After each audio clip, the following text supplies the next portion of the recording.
Добро, гледайте, кога се повикувате на некакви грешки или кога кажуваме дека нешто е камен на стопнување, треба да знаеме зашто точно зборуваме. Бугарија го негира Што е нашиот точно? идентитет и Гоце Делчев нормално. Добро, ние никаде од Бугарија не сме слушнале дека го негира нашиот идентитет. Ниту пак нешто е направено во време на владите на Социјалдемократскиот сојуз на Македонија со цел да и резултат да се загрози нашиот национален идентитет. Ние имаме една работа и се знае кој е патот напред и што треба да се направи со цел вистински да започнат реформите и со цел вистински да практично продолжи патот на евроинтеграција. А тоа се уставните измени. И со уставните измени со кои што ќе се стават во уставот бугарите, хрватите и така натаму, ама буквално ништо не е загрозено. Лага е на ВМРО ДПМН, на Христијан Мицковски, тоа што го кажува. Зошто? Поради тоа што не сака земјава да оди напред во Европа, не сака вистински реформи, сака да го контролира судството, да поставува своји партиски суди и обвинители, да ги партизира сите институции, не сака тука да дое европско обвинителство, да има независни обвинители, затоа што така ќе треба да одговараат прво луѓето околу него, а потоа и тој самиот. Така да очигледно е, јасно е што треба да се направи, најави Христијан Мицковски дека до јуни ќе сме направиле некаков прогрес. Каков прогрес ќе направиме? Човекот кој што 2 години ништо не направи, сега ќе ги спровел сите реформи до крајот на јуни. Ќе ги направи ли уставните измени?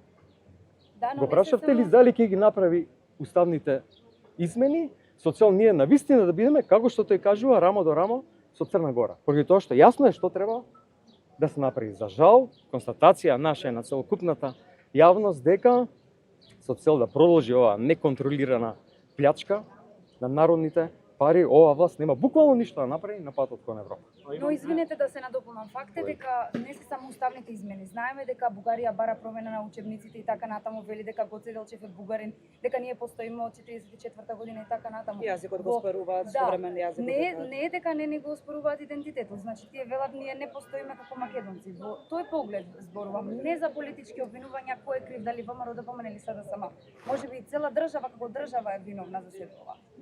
Воопшто не го разбирам како идентификување на некаков кривец и се сложувам дека можеби треба да се постапи така како што предложивме пред неколку месеци, а тоа е да потпишеме заедничката резолуција за заедничките национални црвени линии. Резолуцијата која што напишавме, јас лично учествував во нејзино пишување, ја доставив пред локалните избори до сите политички партии, ниту една партија не одговори, ама ниту една. Од ВМРО ДПМН не очекуваме да одговора. Што пишуваше во таа резолуција? Во таа резолуција пишуваше да се направат уставните измени, да се почне преговарањето по поглавја, да стигнат посакуваните толку и потребни финансиски средства, кохезиони фондови, структурни фондови, секакви фондови од Европска унија, со што ќе почнеме да го заекнуваме нашиот систем, да почне луѓето и да почувствуваат некаков бенефит, така како што со децении очекуваат. Тоа е нашата стратешка цел. А при тоа сите да се согласиме. Тоа јасно го пише во резолуцијата, да ја прочитате, дека ние за јазикот, за идентитетот, за културата, за било која идентитетска одредница, ние не преговараме. И така прави сериозна држава. И затоа го дававме ние тој предлог, за жал нема одговор. Две прашања само да ја поставам. Едното е баш ова што го споминавте, да премиерот Мицковски кажа дека Бугарија нема да го промени ставот кон Македонија, дури очекува поригорозен став, а затоа е обвинува опозицијата. И второто прашање ми е како ја коментирате изјавата околу Гоце Делчев на вашиот сопартиец Рубин Земон и каде го позиционираше во историјата и неговата важност. Да се надоврзам на второто прашање, тоа што јавно не се оградите од тоа, бидејќи прателичката Славјанка Петровска го направи. Добро, во однос на првото прашање, гледайте, премиерот креира непријатели. Тоа се вештачки непријатели кои што тој ги прави, за да не се направи тоа што треба.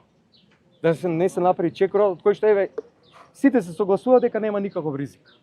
Кој е ризикот од уставните измени? Зошто креира вештачки непријатели? Грците, бугарите и така натаму. Ама тоа е начинот на кој што човекот владее со својата пропаганда, своите лажни вести. По принципот на Гебелс, обвини ги противниците за тоа што ти самиот го правиш. Или направи таква пропаганда, таква подела на граѓаните, патриоти, предавници, и ти си спасителот. А всушност ништо не се прави, за да може да плячкаат со мала група на луѓе у позадина. Тоа е суштината на тоа што се случува. Бугарите не се непријатели. Бугарите не се непријатели. Јасно е зашто ние не преговараме. А јасно е, на кој не му е јасно тоа. на сите кои што тука живеат, македонци, албанци, турци, за тоа не се преговара. Тоа се измислени непријатели. И тоа е лажната пропаганда со која што владее христијан. Како дојде на власт? Ке менуваше преговарачката рамка. Не е заинтересиран човекот за тоа. Ке имаше одложено дејство на уставните измени. Сите му кажа и претходно дека не може. Ке се бори за македонците во Бугарија. Не го интересираат македонците тука во Македонија, па за македонците во Бугарија ќе се борел човекот. На крај памет не му паѓа. Само неговиот джеб го интересира. Тоа е суштината. И во однос на изјавата, човекот се огради. Веднаш после реакцијата на јавноста. Иако него направеше тоа, апсолутно јас ќе се оградам. Нема дилема. Ние сите во СДСМ го делиме истото мислење какво е значењето и големината на Гоце Делчев. И тука апсолутно нема никаква разлика, ама тоа што и на тоа власта стави фокус изминатите денови е само поради тоа што нема одговор на главните прашања. Немаат одговор тие и затоа се занимаваат со измислени непријатели. Нема одговор како може долго да порасна за 2 милиарди евра. Нови, во изминатите 2 години. А граѓаните не виделе никаков бенефит. Како и зошто не растат платите? Христијан нема одговор зашто тоа не е стандардот на граѓаните. Зашто растат цените? 4000 денари е порасната потрошувачката кошничка. Нови 700 милиони евра се земени сега пред недела 2. Христијан нема одговор дали ќе имаме ни европско судство со независни обвинители или ќе продолжи вака со негови партиски за да се заштити себе си и својата група на луѓе. Христијан нема одговор дали ќе ги стави бугарите во уставот. Кога најавува дека во јуни ќе ги исполниме реформите. Не одговара дали ќе го апси Никола Груевски и ќе го бара. Он не одговара на тоа, на главните прашања.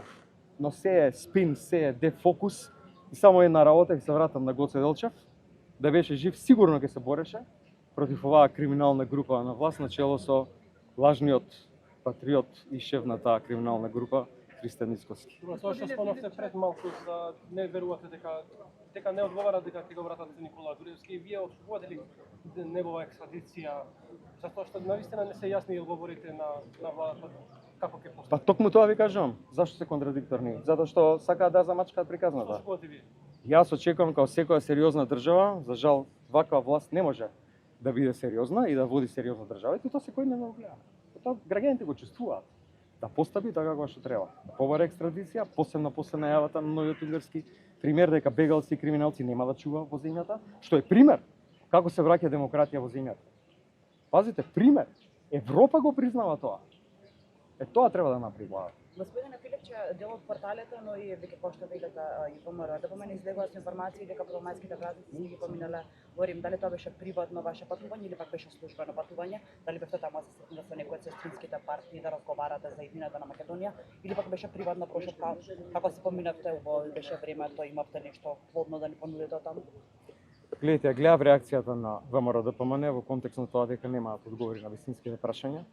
И јас немам обврска да дам одчет на криминалци, бандити и лопови кои што крадат буџетот на граѓаните за своји приватни цели. Јас не трошам државни ресурси кога идам на патување.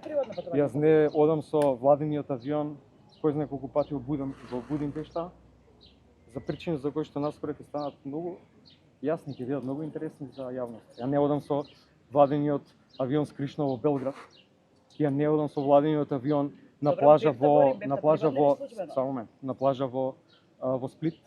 И тој систем, таа пропаганда, Гебелсова, која што е имитација на истото тоа, кој што го правеше Никола Груевски, со цел да се дефокусира јавноста и да не се одговори на главните прашања, да знаат тие кои што контролираат тој систем на ширење лажни вести и системот кој што не им дозволува на граѓаните да стигнат до вистината, дека ќе го укинеме.